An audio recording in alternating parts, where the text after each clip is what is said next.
a fantastical day. Let's see here.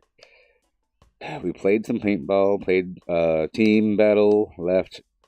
So we started off the thing.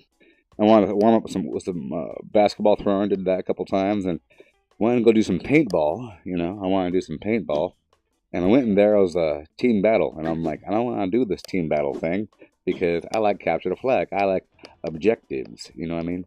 I don't like just to stand in a corner shooting people as they run by, shooting their ankles as they flash on by. You know, with objectives, people are predictable. You could be harnessed here and there. You could fool them. You could lead them. You know what I mean? It gets hot and heavy and fun.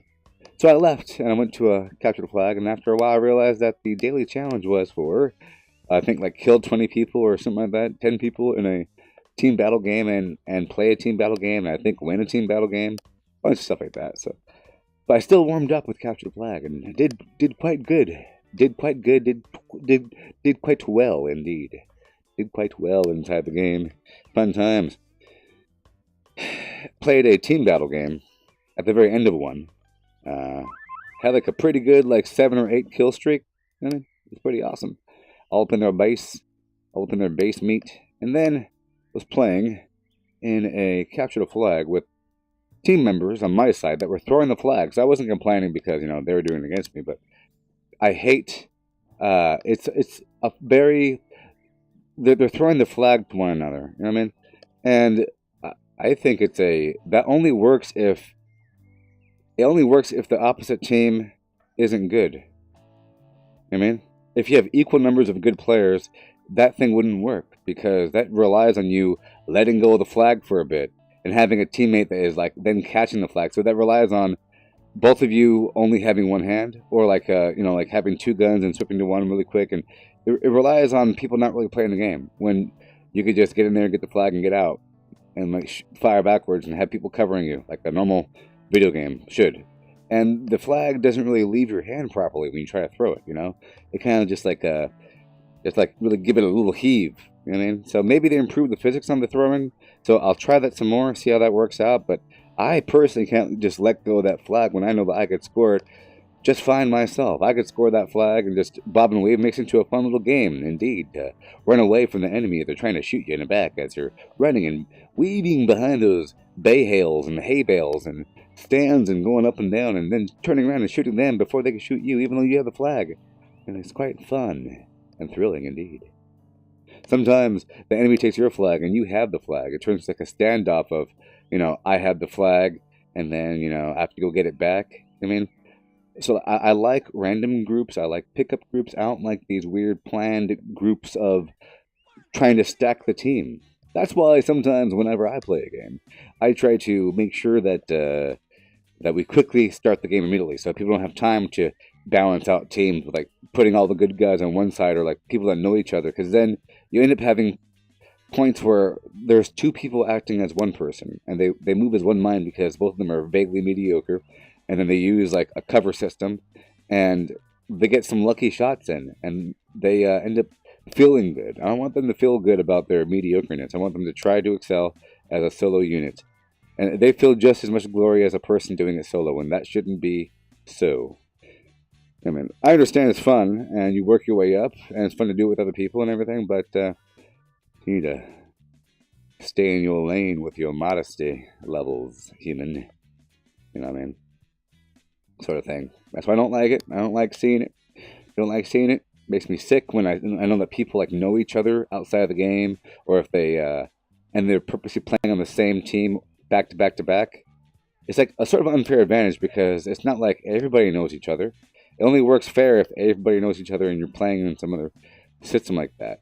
I like it where if I'm playing with a person I know, I want them to be on my team accidentally. I want it to be happenstance that they're on my team. Luck, as they say. Because sometimes you're not on my team, and it makes it fun to go kill your friend and have them kill you. And then they're on your side and back and forth. I like it to be random. Random. I want the system to match it up, not me. Because when there's people, it gets influenced, and so forth, and so on. So there was that. And then at the people, they were throwing the flag, and then right afterwards, I heard them saying, "Hey, do you want the flag? I'll get the flag." Oh yes, they said that they are practicing for the league because they're in the paintball league, you see. I'm not in the paintball league, even though I should be. I'm kind of a rogue agent. I don't like those rules. I don't like it. I don't like it. They're saying that it's allowed inside paintball league to throw the flag, and you have to be able to defend against it. Yes, you can defend against it. I just think it's lame. I think it's very lame and not very wise. Immediately afterwards, they're planning their nonsense. I quickly got the flag and got out of there because I'm really fast with my teleportation cycle. I'm faster than a lot of other players, and if they are devoting their time, they're basically taken out of the equation as this weird two-person flag cycle unit of throwing the flag back and forth. Kind of ridiculous. And they really give the flag away. It's like out in the open. It only works against bad players. So I don't know why they're practicing that weird technique in the world of bad players. They should be practicing normal stuff, trying to play the game. I don't know. So them allowing it in the rule set is sort of like, as I was saying earlier, in official speedruns, they allow certain exploits, like jumping over a wall, or skipping content of the level because the map sort of allows it in a weird way, and it's like a weird exploit that the community allows, and they call it no hacks or something, even though they're clearly like no glitch runs, even though they are glitching clearly in the run.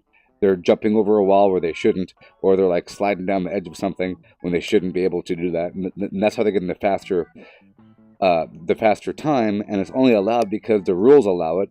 And if it's allowed, then it's freaking encouraged, and you have to do it. It's because someone complained about it, saying, hey, is this allowed? Because we all do this, and we as a community think it's okay. Well, there's a bunch of weirdos that like to throw flags, and they talk to each other on Reddit or something. And now they got their way, and now it's in the freaking rules. I don't care if it's in the rules.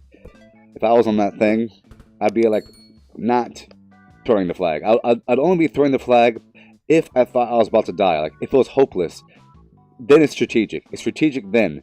But don't just rely on running with the flag and throwing it like it's football or something. Sort of. If I was running away and I climb some ladder, hop on top of some platform, people are shooting me, you're going to throw it off the platform, then it goes down. It makes it into a new battle point where now both sides are funneling to one spot really quick because it says, blue flag dropped, blue flag captured, blue flag dropped, blue flag, taken, whatever the hell it is, So, it's bad. It's bad, I tell you. It's bad. Bad. It is really bad, yeah. So, that was fun. Did a couple of those games. Did the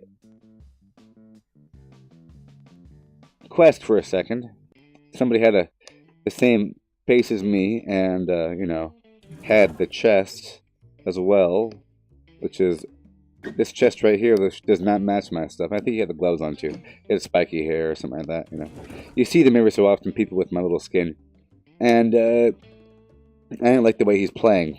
And I could tell he had a body posture of I'm really good. You know what I mean? Like a smugness about him. He wasn't communicating, even though I heard his mic. You know what I mean? Wasn't communicating.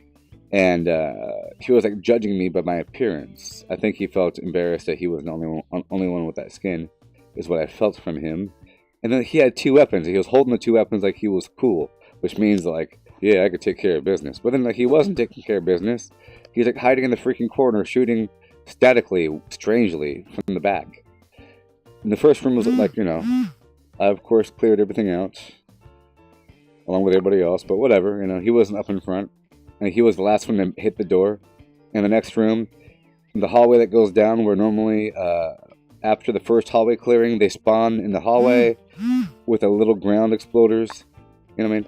He was in the back of the hallway shooting with his little two guns. And in the third room too, he was in the back of the hallway shooting with his guns and stuff, all slow and stuff.